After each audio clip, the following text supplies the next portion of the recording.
강남 3구 부동산 충격 시나리오. 지금 강남은 무엇을 숨기고 있는가? 지금 이 순간 강남 구서초구 송파구. 대한민국에서 가장 비싼 땅 위에 세워진 이 세 개의 구에는 약 33만 채의 아파트가 있습니다. 그리고 그중 2만 5천 채가 지금 이 순간 매물로 나와 있습니다. 2만 5천 채. 숫자만 보면 별것 아닌 것 같습니다. 33만 채 중 일부 아니냐고요. 하지만 잠깐 멈춰서 생각해 보십시오. 강남 3구에서 2025년 한 해 동안 실제로 거래된 아파트는 총 몇 채였을까요? 강남구 4,484건, 서초구 3,285건, 송파구 5,668건, 합쳐서 13,437건입니다. 1년 내내 12개월 동안 강남 3구 전체를 통틀어 1만 3천 채가 조금 넘게 팔렸습니다. 그런데 지금 매물로 나온 것이 2만 5천 채입니다. 1년치 거래량의 거의 2배가 지금 당장 팔리기를 기다리고 있는 것입니다. 그리고 여기서부터가 진짜 문제입니다. 이 2만 5천 채는 시작에 불과할 수 있습니다. 시장 안에는 아직 나오지 않은 잠재 매물이 있습니다. 전문가들의 추정에 따르면 강남 3구에 전세를 끼고 들어간 갭투자 물량은 약 18만 채에 달합니다. 그리고 그중 정책 변화, 금리 압박, 전세 시장 붕괴 등의 조건이 맞아떨어질 경우 시장으로 쏟아져 나올 수 있는 물량이 최대 10만 채로 추정됩니다. 10만 채. 연간 거래량 1만 3천 건의 7배가 넘는 숫자입니다. 이 잠재 폭탄이 현실이 된다면 강남 부동산 시장은 어떻게 될까요? 오늘 그 시나리오를 낱낱이 들여다보겠습니다. 290만 채의 도시, 그러나 가격을 결정하는 건 따로 있다. 먼저 서울 전체 그림을 봐야 합니다. 2024년 기준 서울의 아파트 재고는 공식적으로 190만 6천 호입니다. 대한민국 수도 서울에 190만 채가 넘는 아파트가 있다는 뜻입니다. 그렇다면 290만 채의 가격은 어떻게 결정될까요? 290만 채 전체가 동시에 시장에 나와서 경쟁하는 걸까요? 아닙니다. 절대 그렇지 않습니다. 부동산 시장의 가격은 재고 스타크가 아니라 유통량 플로우로 결정됩니다. 190만 채 중에서 실제로 시장에 나와 거래되는 물량, 그것이 가격을 만들어냅니다. 서울 전체로 봐도 연간 아파트 거래량은 수만 건 수준입니다. 190만 채 중 극히 일부만이 실제 시장에서 가격을 형성합니다. 이것이 핵심입니다. 지금 강남 3구에서 2만 5천 채가 매물로 나와 있다는 사실, 그리고 연간 거래량이 1만 3천 건에 불과하다는 사실. 이 두 숫자의 충돌이 바로 지금 강남 시장이 직면한 현실입니다. 매물은 넘치는데 사는 사람이 없다. 이것이 가격 하락의 시작입니다. 2025년 서울 아파트 평균 매매 가격은 15억 원을 넘겼습니다. 중위 가격도 11억 원을 돌파했습니다.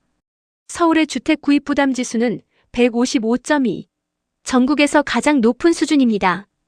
KB 기준 서울 아파트 PIR, 즉 연소득 대비 집값 비율은 10배입니다. 연봉을 한 푼도 쓰지 않고 10년을 꼬박 모아야 서울 아파트 중간값을 살 수 있다는 이야기입니다. 소득은 제자리인데 집값만 하늘 높은 줄 모르고 올랐습니다. 이 구조는 지속 가능하지 않습니다. 그리고 균열은 이미 시작됐습니다. 갭 투자의 시한폭탄. 18만 채가 쌓아온 위험. 강남 3구의 아파트 30여만 채 중 18만 채의 갭 투자 물량. 이것이 무엇인지 정확하게 이해해야 합니다. 갭 투자란 전세금을 레버리지로 활용해 실제 자기 돈을 최소화하면서 아파트를 사는 방식입니다. 예를 들어 10억짜리 아파트에 전세금이 7억이라면 투자자는 3억만 있으면 이 아파트의 주인이 될 수 있습니다. 전세입자가 7억을 내주고 집주인은 그 돈으로 다른 투자도 할 수 있습니다. 집값이 오를 때는 완벽한 전략입니다. 3억을 투자해서 10억짜리 자산을 가졌으니 집값이 조금만 올라도 수익률이 폭발합니다. 하지만 이 구조는 한 가지 전제 위에서만 작동합니다. 전세금이 유지되어야 한다는 것입니다. 전세 시장이 안정적이고 다음 세입자가 같은 가격에 들어와 줘야 한다는 것입니다. 그런데 지금 이 전제가 흔들리고 있습니다. 금리가 올랐습니다. 전세대출 이자 부담이 커지자 세입자들이 월세로 이동하기 시작했습니다. 전세 수요가 줄었고 전세 가율이 떨어졌습니다. 집주인은 세입자가 나갈 때 보증금을 돌려줘야 합니다. 그런데 새 세입자를 같은 가격에 구하지 못하면 그 차액을 집주인이 직접 부담해야 합니다. 그 돈이 없으면 집을 팔아야 합니다. 이것이 갭투자 청산의 메커니즘입니다. 18만 채 중 이 메커니즘이 동시에 작동하기 시작한다면 어떻게 될까요? 그리고 정부 정책까지 바뀐다면 다주택자에 대한 세금 강화, 임대차 규제 변화, 대출 규제 강화. 이런 정책 변수들이 한꺼번에 작동하면 갭 투자자들의 보유 의지는 급격히 꺾입니다. 그 결과로 시장에 나올 수 있는 잠재 매물이 10만 채입니다. 10만 채 대 1만 3천 건. 시장이 감당할 수 없는 숫자. 이제 핵심 충돌을 직접적으로 봐야 합니다. 잠재 매물 10만 채. 나머지 8만 채는 보유하겠다는 분들도 상당수 있을 수 있다는 가정하에 말씀드립니다. 물론 이분들은 증여나 다른 방법을 생각할 수도 있습니다. 연간 거래량 1만 3,437건. 이 두 숫자를 나눠보십시오. 10만을 1만 3천으로 나누면 약 7.4입니다. 강남 3구에서 7년치가 넘는 거래량이 잠재 매물로 쌓여 있다는 뜻입니다. 물론 10만 채가 한꺼번에 시장에 나오는 것은 아닙니다. 하지만 문제는 그게 아닙니다. 매년 2만 채씩 5년에 걸쳐 나온다고 가정해 보십시오. 연간 거래량 1만 3천 건의 1.5배가 매년 추가로 쏟아지는 겁니다. 사겠다는 사람보다 팔겠다는 사람이 항상 많은 시장. 이 시장에서 가격은 어떻게 될까요? 하락할 수밖에 없습니다. 아니면 가격이 충분히 내려가서 새로운 수요가 유입될 때까지 거래 자체가 얼어붙습니다. 그리고 거래가 얼어붙는다는 것은 공시가격이나 시세가 산정되지 않는다는 뜻이 아닙니다. 드문 거래에서 낮아진 가격으로 거래가 이루어지고 그것이 새로운 시세 기준이 됩니다. 이것이 가격 하락의 실체입니다. 가격은 갑자기 폭락하는 것이 아닙니다. 조용히 그러나 확실하게 거래 한 건 한 건이 쌓이면서 새로운 바닥을 만들어갑니다. 7만 대기 수요의 함정 숫자가 같아도 시장은 안 버텨진다. 그렇다면 희망은 없을까요? 강남을 살 능력이 있는 부자 수요가 있지 않느냐고 묻는 분들이 있습니다. 맞습니다. 있습니다. KB금융의 2025 한국 부자 보고서에 따르면 국내 금융자산 10억 원 이상 보유자는 47만 6천 명입니다. 이 중 서울 거주자는 20만 7천 명입니다. 시장 분석에서는 이 중 무주택 상태로 강남권 매수를 대기하고 있는 가구를 약 7만 가구로 추정하기도 합니다. 7만 가구. 잠재 매물 10만 채와 비교하면 비슷한 것 같아 보입니다. 10만이 나와도 7만이 받아준다면 어느 정도 충격을 흡수할 수 있는 게 아닐까요? 여기서 치명적인 착각이 시작됩니다. 부자 수요는 33만 채 전체를 균등하게 원하지 않습니다. 이들이 원하는 것은 극히 일부입니다. 반포 레미 암퍼스티지, 압구정 현대, 잠실 엘스, 대치 음마 재건축 기대 단지. 입지가 최상급이고 신축이거나 재건축 기대가 높은 일부 단지에만 수요가 집중됩니다. 구축 아파트, 재건축 가능성이 낮은 단지, 입지가 상대적으로 떨어지는 지역의 매물은 이 7만 가구의 레이더에조차 들어오지 않을 수 있습니다. 게다가 부자 수요는 매우 영리합니다. 가격이 내려가는 시장에서 이들은 절대로 서두르지 않습니다. 더 기다리면 더 싸게 살 수 있다는 심리가 작동하면 오히려 수요가 실종됩니다. 7만 가구가 있다고 해도 현재 가격에서 그들이 매수에 나설 이유가 없다면 숫자는 의미가 없습니다. 결국 시장이 균형을 찾으려면 가격이 먼저 내려가야 합니다. 이 가격이라면 지금 사는 게 낫겠다는 판단이 나올 때까지 가격은 계속 조정될 수밖에 없습니다. 강남 3구 정상화 가격, 시나리오별 충격 계산. 그렇다면 가격은 얼마나 빠질까요? 세 가지 시나리오로 나눠봅니다. 첫 번째, 완만한 정상화 시나리오입니다. 10만 채의 잠재 매물이 8년에서 10년에 걸쳐 서서히 나옵니다. 금리는 안정적이고 경기 침체도 심하지 않습니다. 부자 수요가 상급지를 중심으로 꾸준히 받쳐줍니다.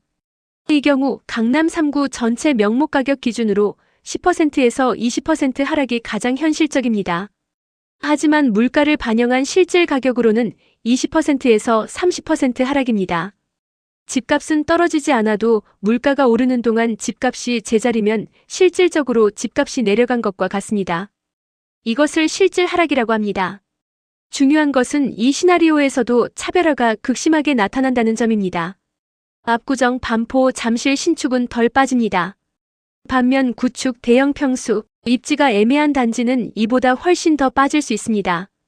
두 번째, 강한 정상화 시나리오입니다. 정책 변화로 갭 투자 청산 압력이 강해지고 10만 채가 5년에서 7년 사이에 더 빠르게 시장에 나옵니다.